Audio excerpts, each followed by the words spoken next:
All right, y'all. Let's go ahead and get started. So I'll talk about these political parties. All right. So this one here is gonna be really kind of focusing on answering this question: what political party system exists in the governments of the world, and how do they differ from one another? So your project is to make your own political party, right? In the United States, of course. This is just kind of try to help y'all get a little bit more deeper, and then we'll get into the idea of the United States as well. Okay. So make sure you have this written down on your iCivics worksheet, and you'll be ready good to go. Yes, I gave you an iCivics worksheet. Is those right there? So put it on that because I'm gonna grade it and get right back to you. Well, we're actually gonna grade them together. Hmm? That's iCivics. Let's do it on the paper now. Yeah, just do it on this. Do it on this sheet right here, the party systems. You're not. You're just taking notes on this. No,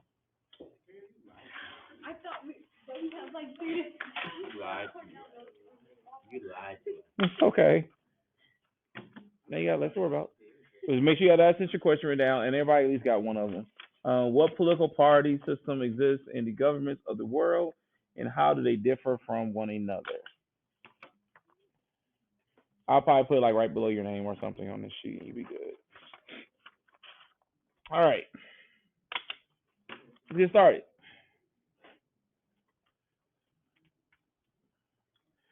All right, so objectives. We want to define what is a political party. We want to distinguish between single party and having multiple parties. These are some of the things we want to make sure we're able to get through today. And then we also want to explain what is representation or proportional representation. Okay.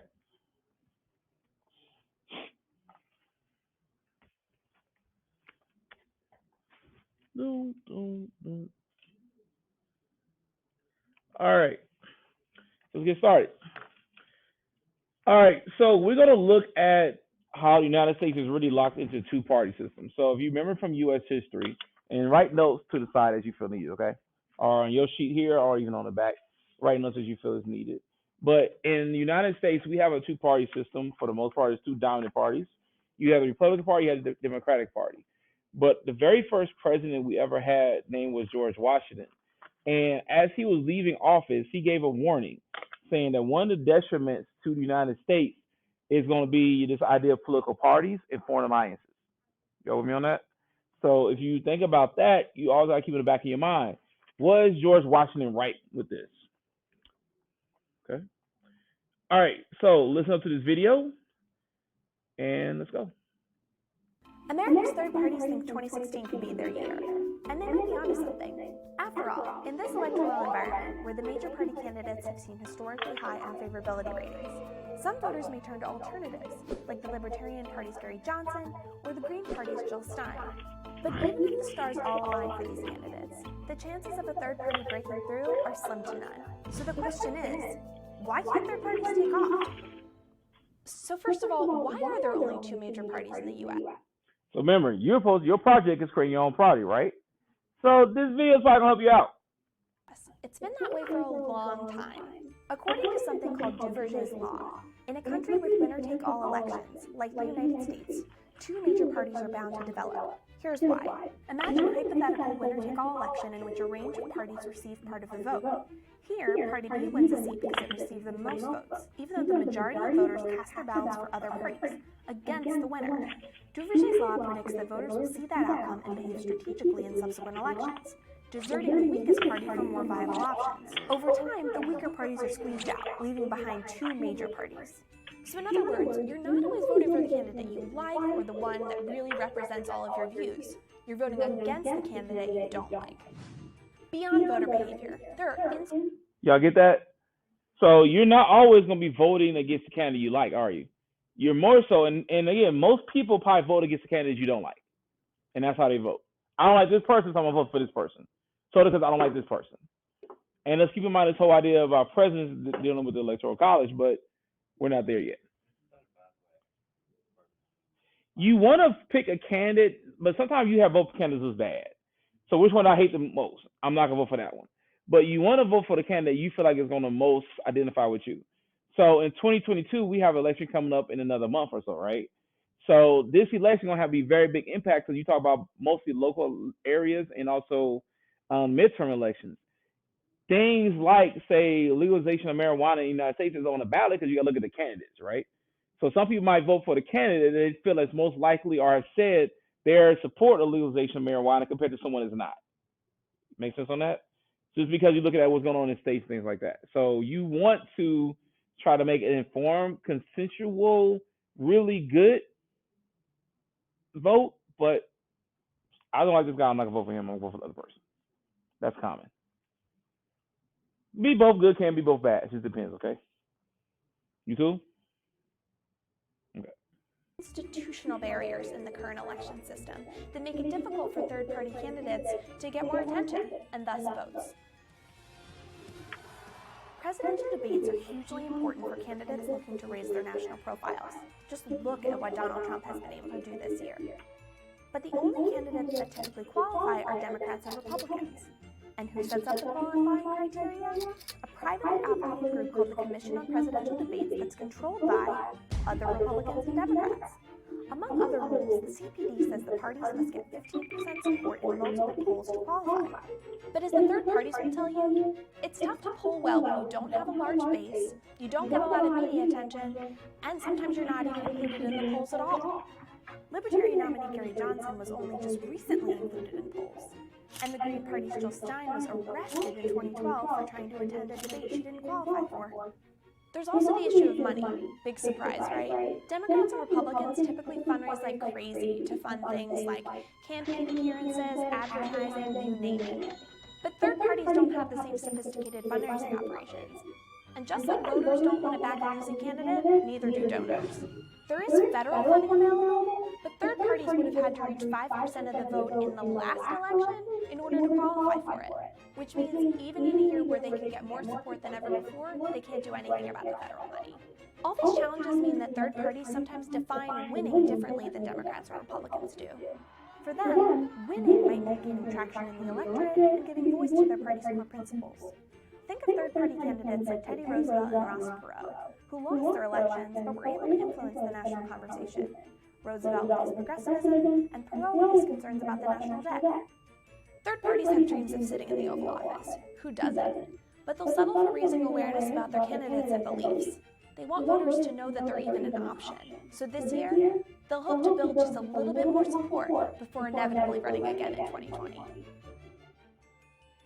So your goal in your project is how are you going to become a viable party when you're not going to be going in right now what we have as far as the Democratic or Republican Party. All right, so go ahead and answer this question real quick. You just do it in an AirPod.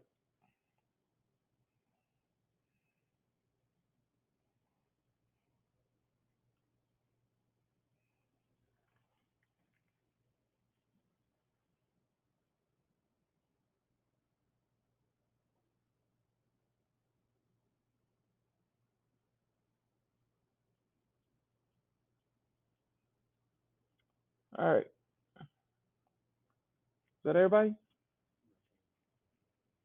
Huh? Okay.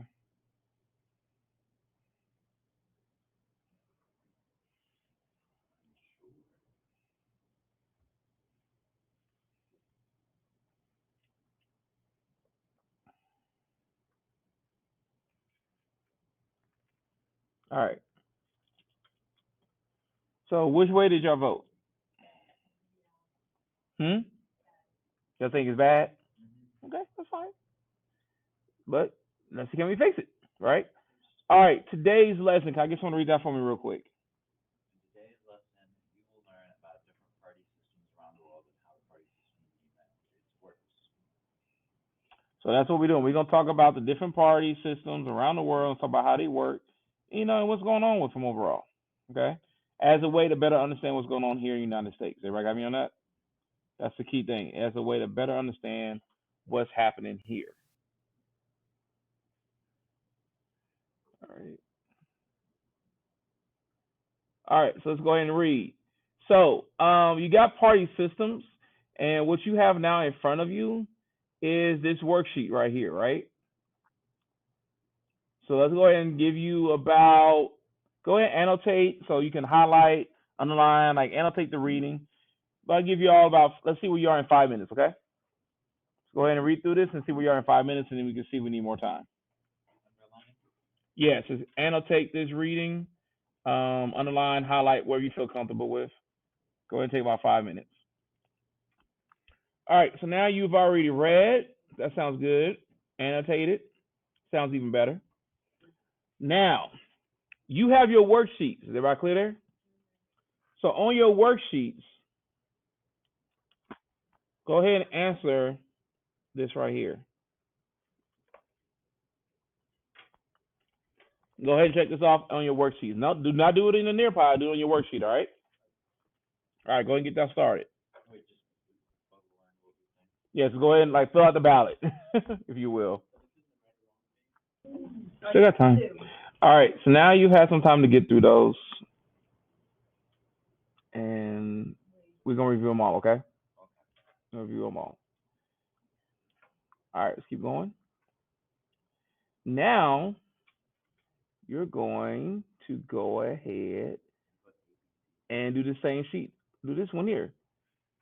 On this big, huge Venn diagram, you got none, single party, two party, multi-party. Put the corresponding alphabet where you think it is in the quadrant Venn.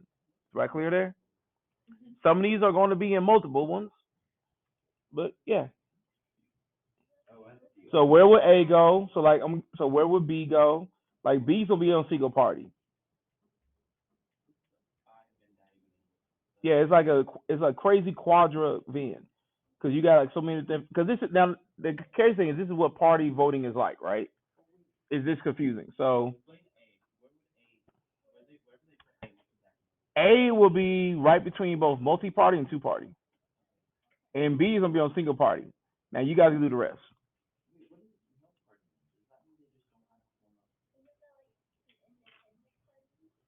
So you got the single party, two-party system. So you can look, you got the single party system, two-party system, multi-party system, and you also got the non-party system. That's what this. Those are the four you're looking at.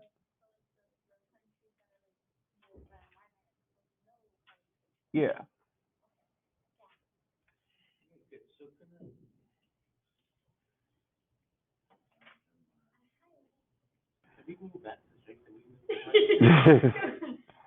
All right, let's get ready to go, y'all. All right, so now let's go ahead and discuss these out, if you will. All right. So we'll come back to the discussion part. Let's see what you learned, though. You do have this to complete.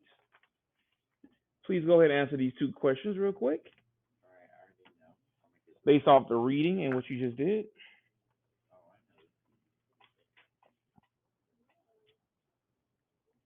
Utilize the reading to help you.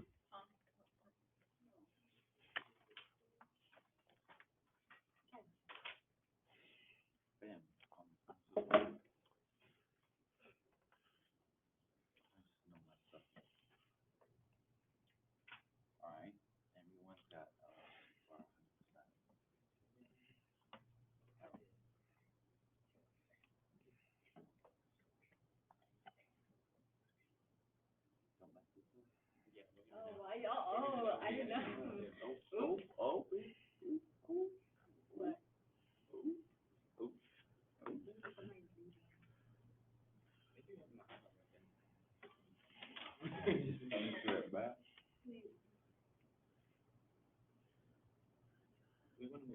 Don't overthink it.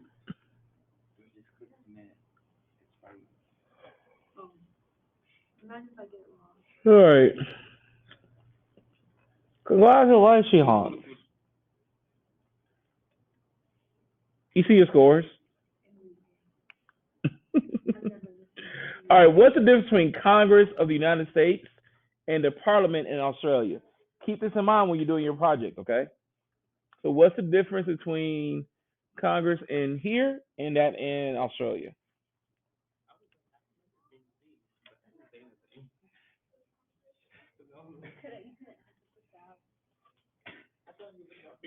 No, he wasn't. Sabotage. It was literally right there. But you were. They said most countries. You were the two. What is the difference between the Congress of the United States? What's the difference between our two political systems?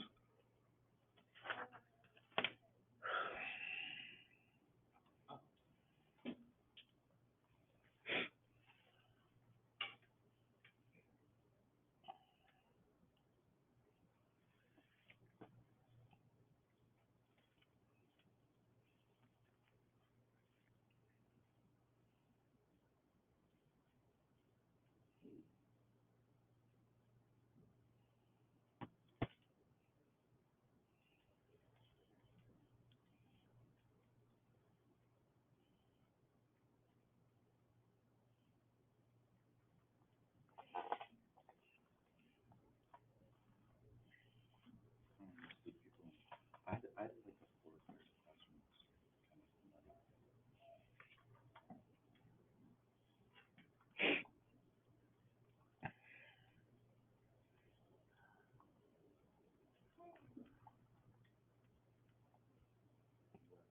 Go ahead and put in your answers. Nobody should have the same exact answer.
Right now you only have 3 kids.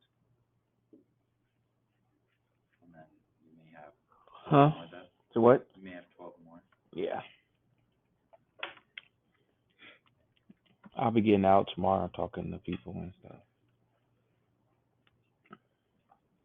Like I know at least 2 that just didn't turn paperwork in.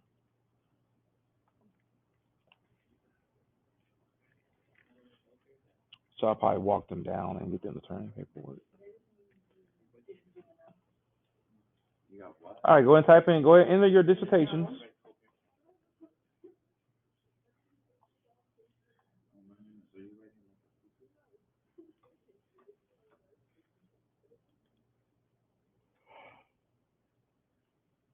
And this came directly from your what? From the From the reading. So just right there, you get to go. All right, who's this person? Put their stuff in. Oh, They thought it was me. it was both of y'all for a second. It was both of y'all. Y'all Okay, were but. taking like, I don't know, whole essay. I've been done. It's a simple explanation. Yeah. All right, good job.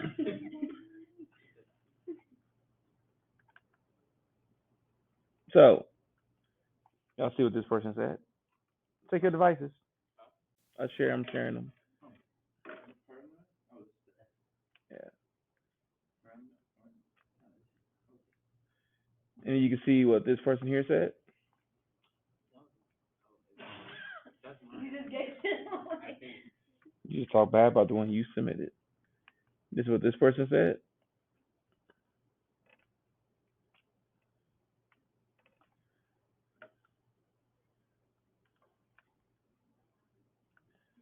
And here you go.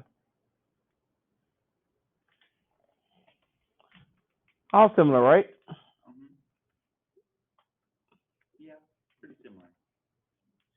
Two option, two multiply. All right, so let's go ahead and reflect on this now. How well do you feel like you understand the two-party system?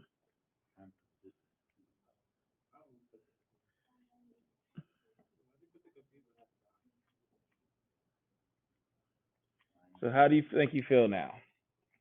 So we're about to do a little bit more deeper dive, right? But this is the beginning of it. Because now we're gonna say one big party. Because you know what y'all gotta do is make your own political party, right? Mm-hmm. Here's the next worksheet.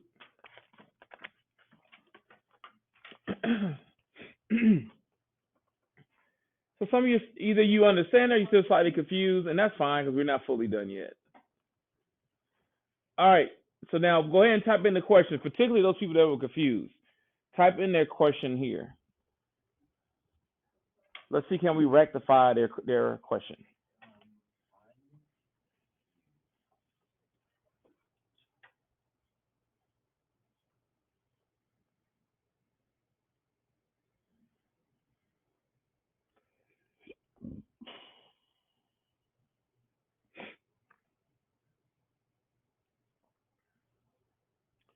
Type in your question, and maybe I can try to help you out.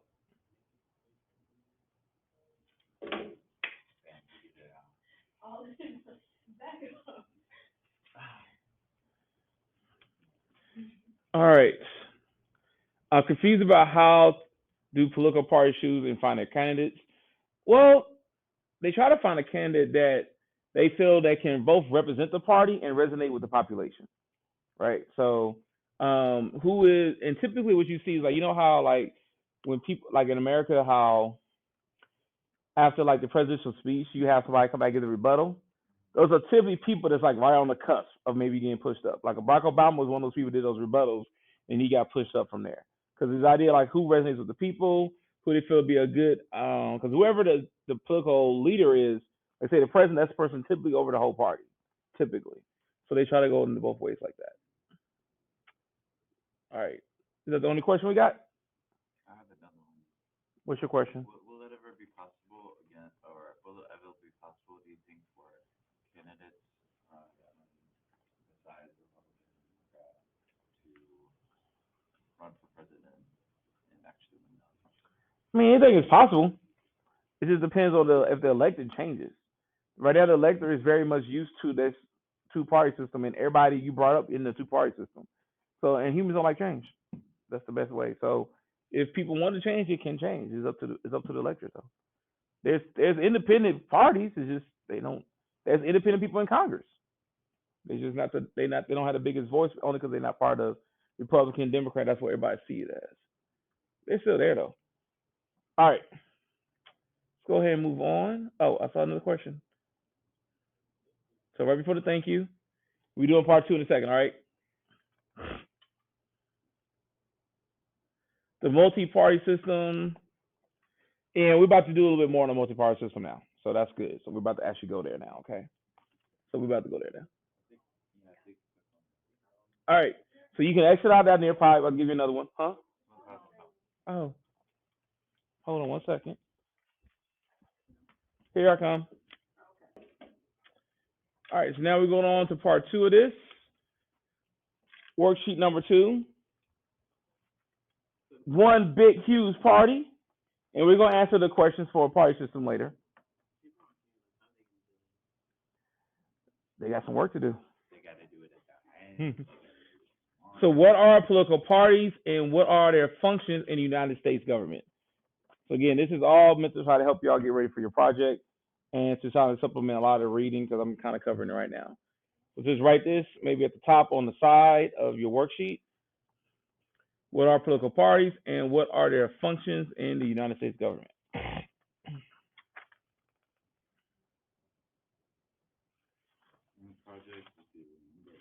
The project is due Sunday. We present on Monday.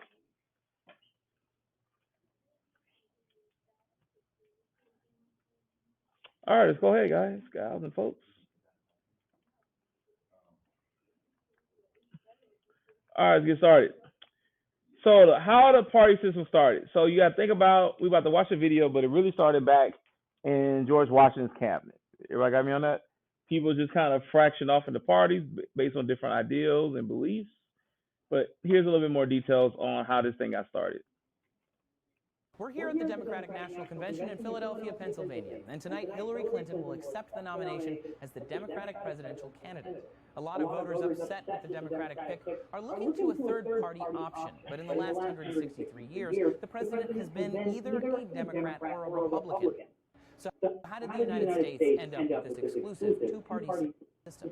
Well, it's important to note that the U.S. has not always operated this way. During the first official presidential election, there were no political parties, and George Washington won without even campaigning. And in fact, most of the founding fathers were skeptical of political parties. In his famous farewell address, Washington argued that opposing parties would mercilessly seek to undermine each other at the expense of the American people. Nevertheless, by the time he left office in 1797, the country had split into two parties, the elitist and business-minded Federalists, and a working-class Democratic Republican Party. This persisted until the mid-1800s, by which time the Federalists had dissolved and the Democratic Republicans had split into the modern Democratic Party and the new Republican Party. After a brief 20-year run as the Whig Party, the new Republicans evolved into just Republicans. So by 1854, the U.S. had what we know today as the Democratic and Republican parties. Their duopoly has persisted over the last century and a half, largely because of the country's unique first-past-the-post voting system. That is, each state has a set number of electorates, and whichever candidate gets the majority of votes, even by a fraction, wins all of those electorates. There is no reward for second place, and therefore little incentive to create a party that will get some votes but not the majority. For example, in the 1992 presidential election, independent candidate Ross Perot received nearly 20% of the popular vote and still did not garner a single electoral vote. The United States is one of just a few countries that has this first-past-the-post system. As a result, most other democracies see representation from more than just two parties. Japan, for example, sees representation from 5 major parties as well as a number of minor parties. And in Israel, 10 parties or party affiliates are represented in the national legislature. That's because these countries use proportional representation to elect officials rather than a winner-take-all system. Many have argued that America's two-party system is unjust, not only because it limits voters' options at the polls, but because it encourages politicians to go to great, oftentimes shady lengths to grow their party. One example of this is gerrymandering. Because voters will ostensibly vote just one of two ways, policymakers can easily draw up and manipulate voting districts to favor their own party. The electoral system also creates an environment where parties aim to be as large as possible, even if it means absorbing. And let me say this. Redistricting happens frequently, directly there. So last year, after the last election, it was a massive redistricting, even here in Cobb County in Georgia. So I got me on that. They realign things. So like school board posts are not the same no more. It's all been totally realigned. And they do this because whoever's the dominant party, they get to basically decide. And it goes up to public comment. Do people really ever pay attention to it though? No. So it just kind of goes on through. So pay attention. Absorbing ideas that don't necessarily square with their base. As a result, voters will identify less and less with their party over time. For the last 2 weeks, we've been at both the RNC and the DNC, getting a feel for the future of politics here. Okay, let's get this come up based on the video. All right, so party facts. The Republican and Democratic parties have dominated American politics for centuries. What do you know about these two parties and their stances and beliefs? List as many things as possible. You also can post videos. So go ahead and do that real quick. Not videos, GIFs or pictures. Hey, you're fine. You can post pictures, or you can post video, or you can do GIFs. So just put in there real quick, what do you know about these two parties?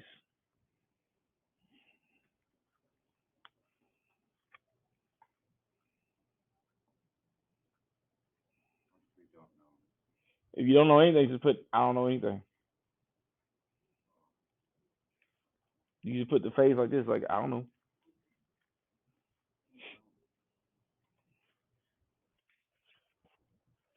And it's okay to not know. Most adults don't know.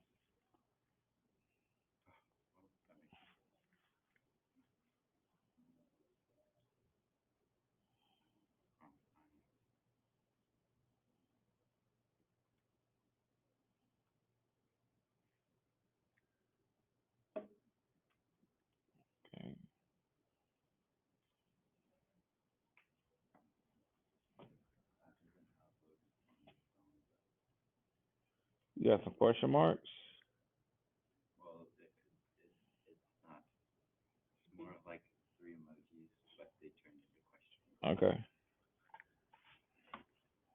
All right. What about the rest of y'all? You afraid to say? You scarred? Don't be scarred.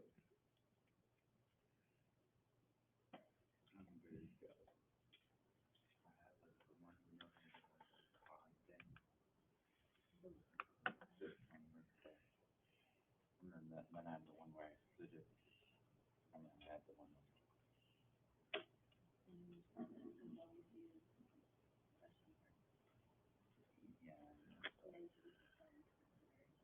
Okay. Well, it still works out. So it looks like most of you have some kind of background and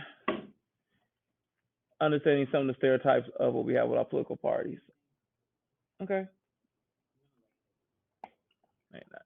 All right. Think about your community or local area. What party do you think is the majority of people belong to? So think about our current area here. What do you think most people are? Are they more Republican, Democrat, or third party? Or if you don't know, you're unsure. So what do you know about your own area? And remember, we're getting to the class where you have to look into your own area, right? Try and kind of get you started thinking about it. Because you need to know this too, right? How can you make a party and you don't know what's the majority party? So you gotta make sure you know this for your project purposes.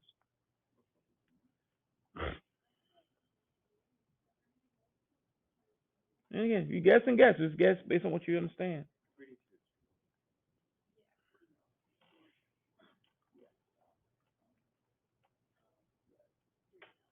All right, so y'all 50-50. You think it's Democrat or Republican, and depending on where you are, that kind of makes sense. But we're here in Georgia. We're in Cobb County. Cobb County is predominantly, it's changing, but it's still Republican County.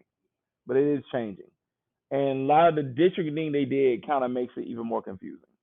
Oh, you know how there's that like petition to change the school name? Mm-hmm. Did you see when it was posted on Instagram? Like, What do you mean? Which post? well, I don't know if Well, it I was didn't you that know what that you're talking posted about. like a little thing like talking a little bit about it, but like in the comments of the post, it was like people's white parents like really coming at it like, oh, it should like they were just really against it for no reason. Well, and remember, like I said, everybody got their own opinion. That's their reason. I can't deny it. But for some people, like they don't see the point of it. And I mean, the whole idea with like the school name change, I get both sides of the equation. Yeah, it depends on how people want to go. But It was just like a lot of I do think that it's a way to talk about to everybody. Like the comments, yeah, I think I know what post you're talking about. You gotta remember, most like kids are posting this, and you don't go to kids like that, even on social media. And in today's age, with the idea of especially talking about politics, social media, you have a blinder in front of you, so you can say wherever you want. You feel like you never got to talk to that person, and you never see that person. So people just kind of let loose, which can be dangerous.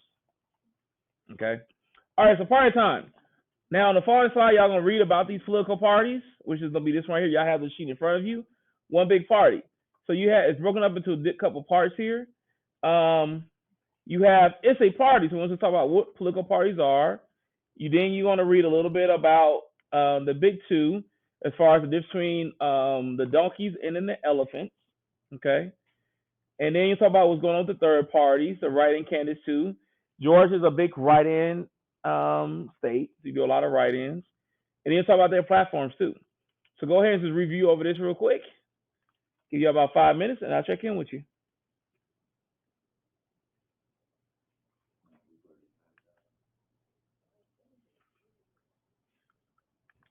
All right, so now you should have finished reading.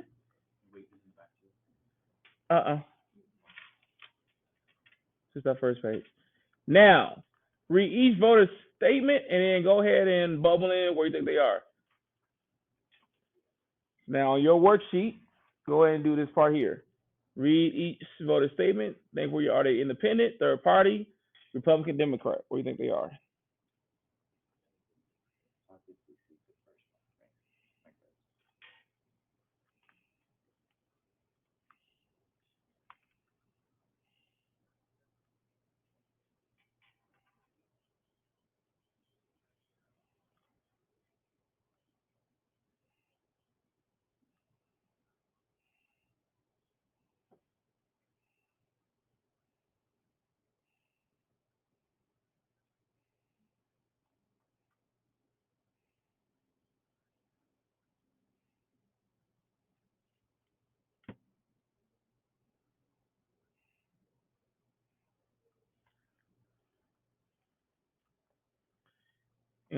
you all these, okay, y'all? So what do you think? One is, two, three, vote of four, vote of five, vote of six. One says, I am committed to my political party. You think he is? Number two says, I don't agree with either Republicans or Democrats all the time, so I don't want to commit to either one. And then, like say, number six says, my party may not be powerful right now, but if nobody joins, it will never gain influence. Just, mark where you think they are based on what you just read. Okay. And guess what, y'all? These are voters in the United States too. Okay.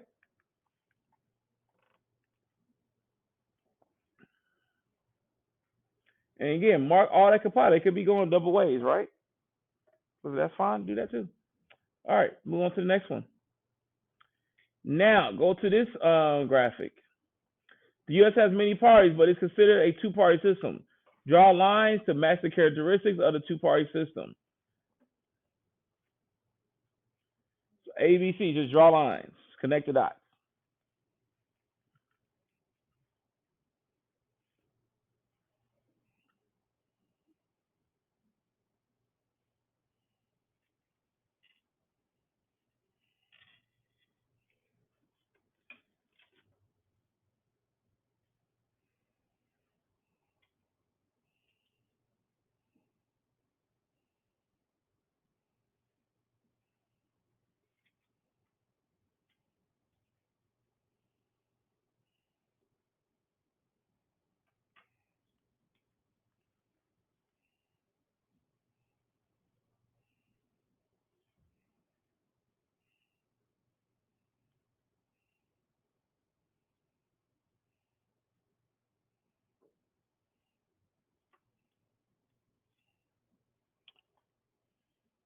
All right, we got those.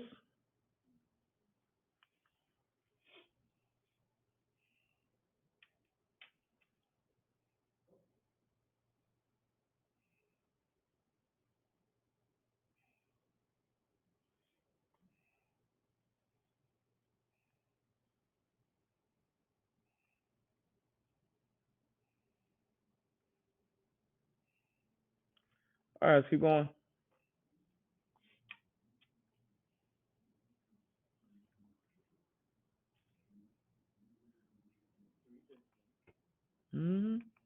Dig a little bit deeper. So the two-party system doesn't stop. So now go and turn to the back of your reading. And now you're going to start looking at these ones here. All right, so political party supports certain candidates. You have, again, the Democrat, you have the Republican, you have the Libertarian Party, you have the Green Party. Those are your typical parties. Now, they do also do work inside the parties. You can read a paragraph on that, how the system works. And now you're also going to look at political parties and yourself, how you impact and are influenced by political parties, okay? So go ahead and get your read on about that. Take about another 5 minutes. Let's see where you are. And I'll tell you if you feel is needed. This is going to give you all your information you need to know about how political parties work. So the combination of this and the videos that I assigned, you should be pretty good with political parties. All right, let's keep on going, y'all.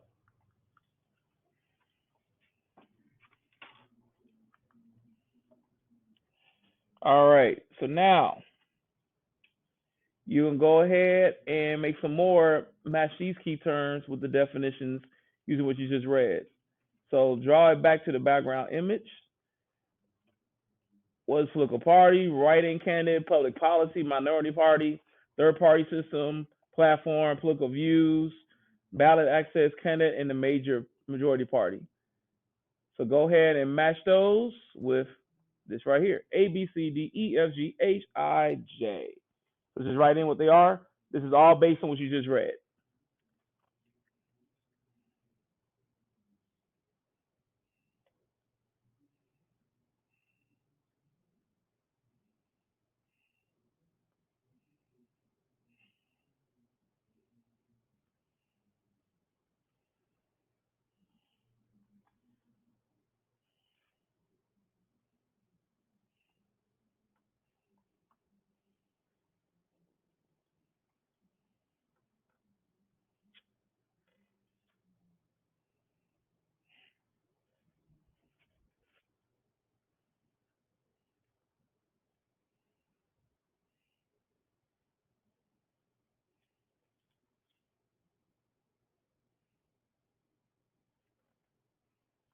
Can you matching A, B, C, D, E, F, G, H, I, J to what you have here. And there's a right or wrong answer to it. And we'll review that at the very end in class. All right. Y'all still working through, or y'all need to, or we can move on? Okay.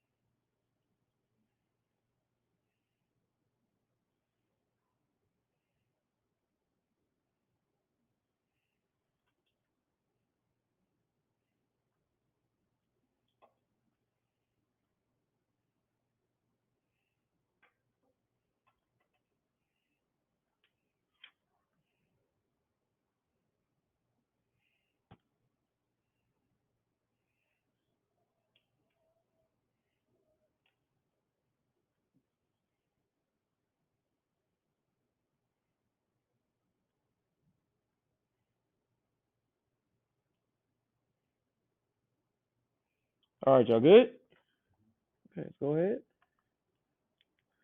All right, now read each example and decide which of the 5 party roles is best illustrates, and write the underlying letter for that one. So I'm just gonna kind of move forward. You're doing most of your worksheet now. Okay.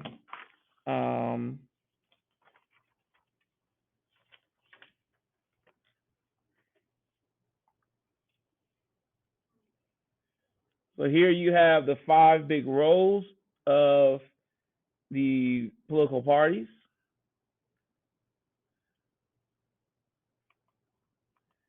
And then here, you're still trying to match them up.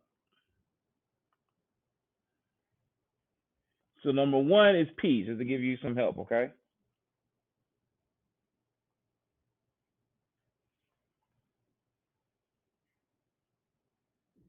And that's gonna be for policy. Y'all see that? You see it now? So support candidates gonna be C. Influence laws and policies gonna be P. Unite levels of government will be U. Create balance is gonna be B. And influence voters is gonna be what? V. Okay. And you just type those in, and I gave you number 1 is gonna be P. All right. For the sake of time, let's just make sure you guys, gals and folks, know what else you got to do. Okay.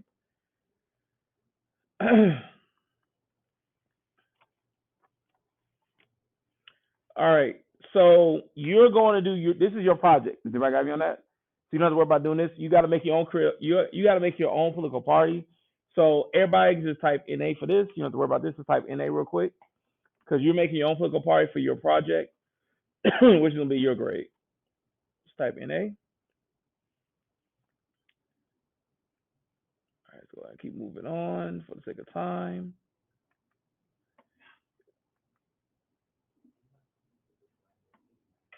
All right, I do want y'all to see this video here, okay? That's what I'm trying to get to. Did I got me on that? All right, so listen up. The American system really, in a lot of ways, discourages participation. Elections for Congress in the United States are based on a plurality winner system where you live in one district, candidates from 2 or more parties go run in that district, and then whoever gets the most votes wins. Right now, many of our maps are incredibly disproportional. And in a state like North Carolina, Democrats got 47% of the vote, but Republicans have over 2/3 of the seats. Meanwhile, most of us end up living in congressional districts that aren't competitive, where often the opposition party doesn't run a candidate at all. We end up focusing on a handful of swing seats that happen to be narrowly balanced. There's a very strong incentive to vote for one of the 2 major parties, because people don't want to waste their vote by supporting a third party with no chance of winning. When you have 330 million people and 2 parties trying to represent them, lots of people inevitably are going to feel left out. You have incredible levels now in the United States of dissatisfaction with the political parties. Americans should think more seriously about switching from our current electoral system to one of any number of more proportional alternatives that could solve a lot of problems that exist in American voting today. In a partyless system, it's very simple. Everybody in the state, they would go to the voting booth and they would vote for a party that they liked best. And then at the end, we would see how many votes did each party get. And if you got 25 or 30 or 40% of the vote, that's how many seats you would get. And then the seats would be filled by just sort of running down a list that party leaders had made for themselves. Israel, Finland, Norway, Sweden, Germany, and New Zealand all use variations on this system. And as a result, voters have lots of choices when it comes to finding a party that represents their interests. And voter turnout in these countries is much higher than in the United States. Another popular system is called an alternative vote system. You show up and you have to rank a whole bunch of candidates in order of preference. A constituency will elect a whole bunch of different members as individuals, but it's still going to work out that if 40% of people were for Democrats, they'll end up with 40% of the seats. This is how legislators get elected in Australia and Ireland, and there too you see lots of political parties. In the American system, a loss is a loss, so Republicans don't really put resources into House races in Massachusetts, and Democrats pretty much ignore a place like Alabama. But in a proportional system, both parties would need to fight everywhere, then they would need to try to engage citizens everywhere. There's no constitutional requirement in the United States that everybody use this district-based system. Most states could adopt elements of a proportional system if they wanted to. Sure, the connection between a specific place and a specific legislator would weaken a bit, but it would also solve the problems of gerrymandered districts and break the two-party hold in our political system. You would get a wider range of views represented, you would get a wider range of talents involved in the system, and you would have more people feeling that they're represented. So this is one option to just fix what we have. And the idea of fixing just means, hey, more people get to vote, okay? All right, do you think that the United States should change the way the election system is set up right now with the way, as far as breakaway what we got right now? And the idea is to get more people to vote. But keep in mind, we had a lot of people voted last time, the most in ever U.S. history. And you was bombarded. Like, every time you got the mail, vote, vote, vote. Told you how to vote. So they got, you was always on TV, you was on social media, so you was kind of bombarded with it. All right. So like most of y'all saying yes, okay. So, all right, let's see what you guys are supposed to learn. Answer your 6 questions here, and then you're done, okay? Good afternoon, Wheeler High School. We'll review these questions tomorrow, okay, y'all?